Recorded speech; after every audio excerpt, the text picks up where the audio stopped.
আমাদের আঞ্চলিক এলাকা সহ বিভিন্ন মসজিদের মধ্যে যে কাজগুলো করা হয় যেগুলো ইসলাম সমর্থন করে না, এমন কয়েকটা কাজের কথা আপনাদেরকে বলি। যখন শবে বরাতের রাত্রি আসে, আমরা ছোট্ট সময় দেখছি, এখন আপনারা দেখেন কিনা আমি জানি না, শবে বরাতের রাত্রি আসলে আমরা জানতাম যে ওই শবে বরাতে বিশেষভাবে মিষ্টান্ন আর হালুয়া রুটি বানাইতে হয়। প্রতি ঘরে ঘরে হালুয়া রুটি বানানোটা ওয়াজিব মনে করতে, যে বানাইতেই হবে, না বানাইলে শবে বরাতটা হইল না। তো কারো যদি খাইতে মধ্যে খান, এটা কোন ওয়াজিব মুস্তাহাব নফল কিচ্ছু না, ওই রাত্রিতে করতে হবে, ওই রাত্রি বিশেষ কাজ, এটা এমন কোনো কিছু না। এমন মনে করে করলে আপনার আবার গুনাহ হয়ে যাবে। এমনি আপনি করছেন, খাইছেন, এটা ভিন্ন বিষয়, সব সময় করেন, ওই রাত্রেও করছেন।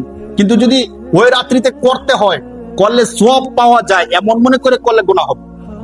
দ্বিতীয়, অনেক মসজিদের মধ্যে আলোকসজ্জা করা হয়, লাইটিং এর ব্যবস্থা করা হয় আলাদা, এই সমস্ত কাজগুলো আবার সমস্যা, শরীয়তে সমর্থন করে না। যদি এমনি এমনি তো কোন মসজিদের মধ্যে আমরা আলোকসজ্জা করি না, ওই রাত্রিতে যদি কেউ মনে করে যে আজকে বিশেষ একটা রাত্রি আলোকসজ্জা করতে হবে, তা এই মনে করে যদি করে, তাহলে সে সওয়াব পাবে না, সওয়াবের পরিবর্তে গুনাহ হতে পারে, কারণ এমন কোন কথা কোরআন হাদিসে নাই। 2 নাম্বার। 3 নাম্বার, যদি ওই রাত্রিতে কেউ ফটকাবাজি করে অথবা বন্দুক ফুটায় বাচ্চারা, এই কাজগুলো যদি কেউ করে, যে আজকে বিশেষ একটা রাত্রি, একটু আনন্দ উদযাপন করি, আনন্দ উদযাপনের রাত্রি নেই, ইবাদতের রাত্রি, তো আমরা এই কাজটা করবো না।